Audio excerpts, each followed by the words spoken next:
అందరికీ నమస్కారం. ఒక క్లారిటీ కోసం ఈ ట్వీట్ పెడుతున్నాను. నేను షూటింగ్ నుంచి ఊరు నుంచి రాగానే వెంటనే హాస్పిటల్కి వెళ్ళాను. అల్లు అర్జున్ ఈ ఇన్సిడెంట్లో, అన్ఫార్చునేట్ ఇన్సిడెంట్లో, ఈ యాక్సిడెంట్లో ఎఫెక్ట్ అయిన ఫ్యామిలీని చూడటానికి, ఫాదర్ని, ఆ బాబు సిస్టర్ని పలకరించాలని అనిపించింది, చూడాలనిపించింది. హ్యుమానిటేరియన్ గ్రౌండ్స్ మీద వెళ్ళాను. పాజిటివ్గా ఉంది. He might recover, there is a very good chances, let's hope for the best అని, with all the peoples blessing and gods and goddesses అనేది చెప్పేసి భరోసా ఇచ్చి వచ్చాను. I wanted to go and అందరికంటే ఎక్కువ ఎఫెక్ట్ అయింది ఆ ఫ్యామిలీ కాబట్టి ఆ ఫ్యామిలీకి సపోర్ట్ ఇద్దాం అనే మై ఎక్స్టెంట్ సపోర్ట్. పబ్లిసిటీ చేయలేదు కాబట్టి, ఎవరికి తెలియలేదు కాబట్టి ఈ మాట వచ్చింది. అది ఐ జస్ట్ క్లారిఫైడ్ ఇట్.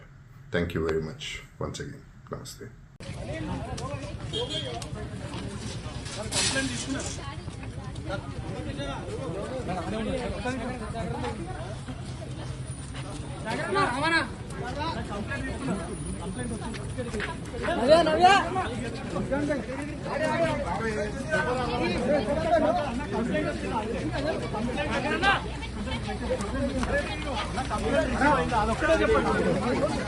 సత్యసన్న